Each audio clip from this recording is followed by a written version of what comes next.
Deixa eu compartilhar com vocês algo que eu acabei de ler aqui no livro de 2 Crônicas, capítulo 25. E aí eu comecei a ler, eu comecei a escrever e eu acho que vale a pena compartilhar. O texto, o capítulo, é sobre o rei Amazias, um rei de Judá. Nesse tempo, os reinos, Israel já não era um reino só, já estava dividido. Então, quando a gente fala Judá, a gente está falando do reino do sul.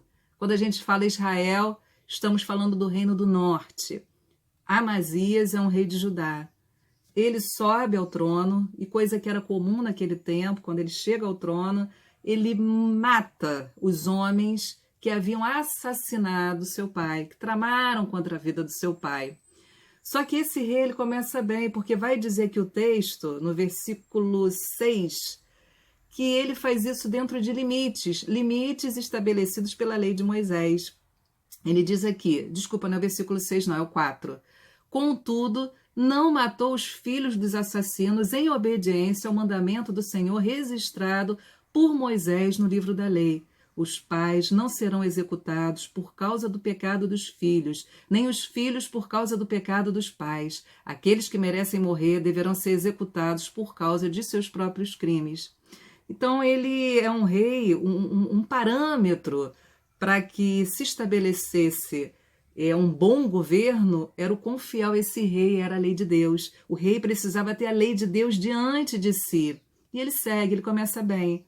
Ele também faz um censo militar, ele avalia a força do seu exército e ele chega à conclusão que 300 mil homens, que foi o que ele concluiu aqui, talvez não fosse o suficiente, porque ele diz o seguinte, olha, versículo 6, também pagou, o cronista diz, 3.500 quilos de prata para contratar 100 mil guerreiros experientes de Israel, tribo do norte. Então, ele traz essa estratégia, ele estabelece que ele precisa de mais gente no exército dele. Ele precisa fortalecer o exército dele. Só que um homem de Deus vai até ele, um profeta, e diz o seguinte, versículo 7, preste atenção. Ó rei, não contrate os soldados de Israel, pois o Senhor não está com Israel. Ele não ajudará o povo de Efraim. Se deixar que acompanhe seus soldados na batalha, mesmo que lutem com coragem, serão derrotados pelo inimigo. Deus o derrubará, pois ele tem poder para ajudá-lo ou fazê-lo tropeçar.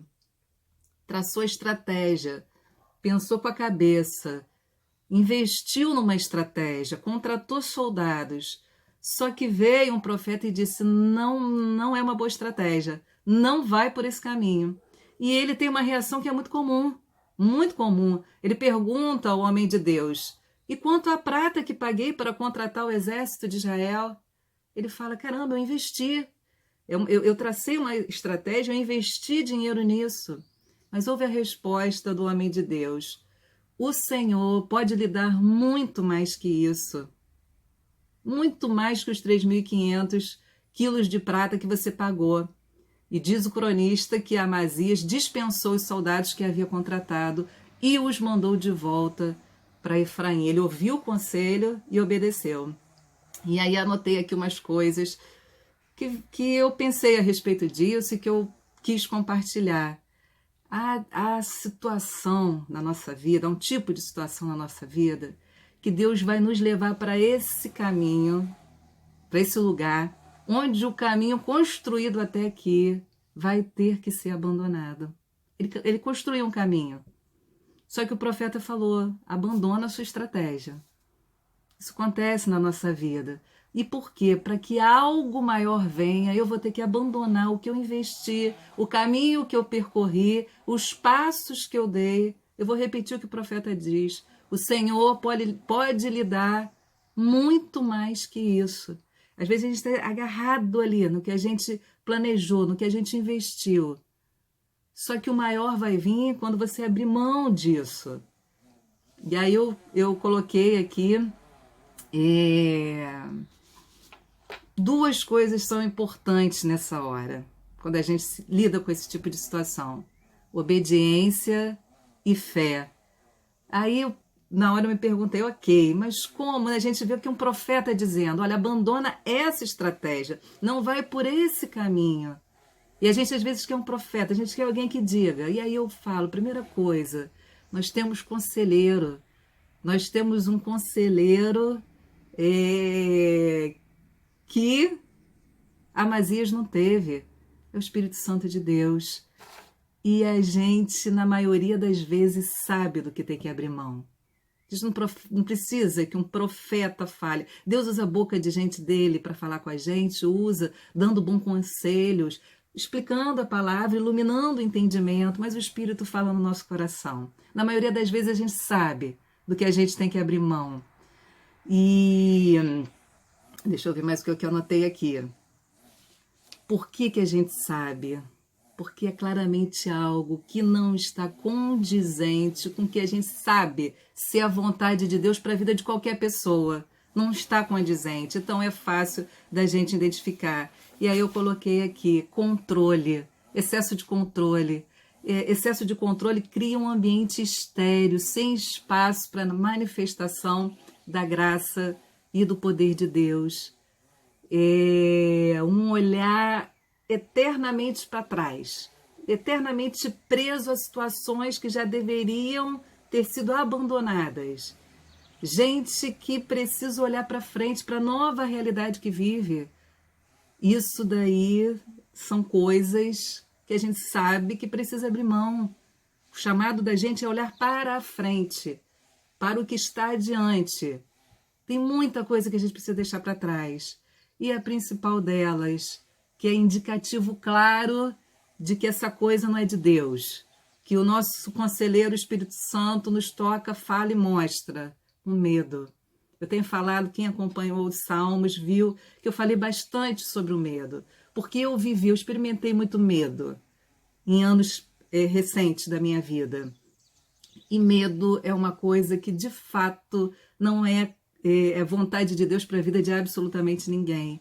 E aí eu coloquei aqui, o medo nos aprisiona numa situação onde a gente deixa de experimentar isso. O Senhor pode lhe dar muito mais. Ele tem muito mais para dar. Somos chamados a viver pela fé. Diante de passos de fé dados, que o mar se abre. É diante desse mover para frente. Sai, Pedro, vem. Pedro levanta e as algemas são quebradas, as portas da prisão se abrem, diante de passos que a gente precisa dar. E a fé, outra coisa que eu escrevi aqui, é onde a gente vai experimentar essa ação de Deus. São nesses movimentos de fé e de confiança. São coisas fáceis? Não. Presta atenção aqui no que diz a história. Ele manda esses soldados de volta. E qual é a reação desses soldados? Eles ficaram furiosos com Judá e voltaram para casa indignados. Amazias criou coragem com 300 mil.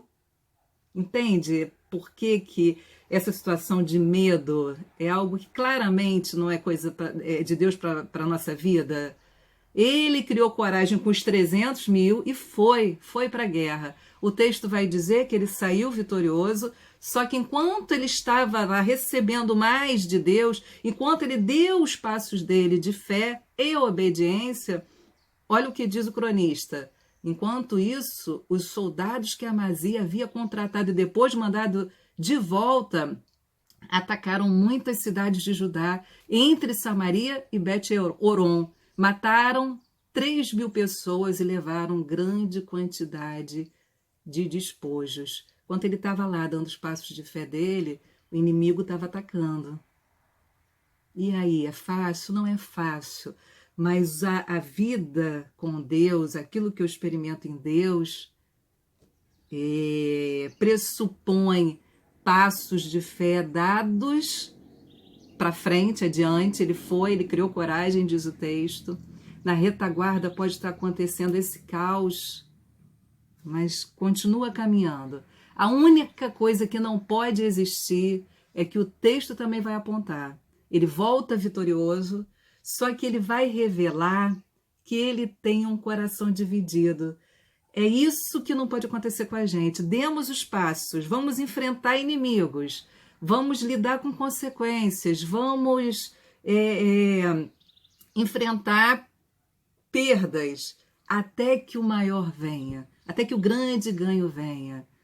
Só que esse rei, ele tinha um coração dividido, porque ele vai para essa guerra com menos gente, ele vai obediente, ele ganha a guerra, só que diz aqui o versículo 14, quando o rei Amazias voltou dessa batalha, ele trouxe os deuses que havia tomado do povo de Seir e estabeleceu-os como seus próprios deuses, prostrou-se diante deles e ofereceu-lhes sacrifícios. Aí a gente pensa assim, mas ele foi tão obediente, ele deu os passos certos. Por que ele volta com esses deuses? Por que ele se ajoelha diante desses deuses? E a gente vê aqui uma mentalidade pagã, um coração dividido. Isso é que a gente não pode ter. Ele tinha uma mentalidade daquele tempo de que quando você vencia uma outra nação, o Deus daquela nação te ajudou. Isso é uma mentalidade pagã. E ele então traz os deuses e reverencia esses deuses por crer que esses deuses o ajudaram na batalha também. Coração dividido. E olha o que o profeta diz. O Senhor se irou grandemente e lhe enviou um profeta para perguntar por que você se volta para deuses que não foram capazes nem de salvar de suas mãos o próprio povo deles. O rei, porém, o interrompeu e disse, desde quando você é conselheiro do rei? Cale-se antes que eu mande matá-lo. O profeta parou, mas o advertiu. Sei que Deus resolveu destruí-lo porque você fez isso e porque não quis aceitar meu conselho. Uma coisa que a gente não pode ter é coração dividido. Não, a gente tem que ter um coração íntegro. Íntegro em que sentido? Na nossa confiança em Deus. A gente não pode ser hesitante na nossa confiança. Aí aqui eu coloquei os dois pilares desse movimento, as duas coisas que eu acho que a gente precisa olhar e guardar nesse texto. Foi o que falou comigo, falou tanto que eu quis aqui dividir, que se a gente está se movendo em obediência e em fé, não podemos ser hesitantes. A gente não pode ter um coração dividido, como eu já falei, porque senão crenças mentirosas vão tomar o nosso coração, como que aconteceu aqui com Amazias, e a gente deixa de experimentar o amor que lança fora o medo, porque a vida cristã não é uma vida acuada, pequena. E o que eu quero dizer com isso? Eu estou falando de sucesso, de performance? É claro que não. Eu estou falando de confiança. Aí eu botei aqui, a vida cristã é vivida experimentando. Ela é experimental. Não é sobre o que eu sei sobre Deus, sobre o seu reino, sobre sua vontade, mas o que eu experimento dessas coisas. Se mover com confiança, se mover baseado em fé e obediência, sem hesitação, coração íntegro. E aí, então, qual é o que eu escrevi aqui para mim e o que eu quero dividir com você? Mova-se, dê passos, mas dê com confiança. Deus abençoe você.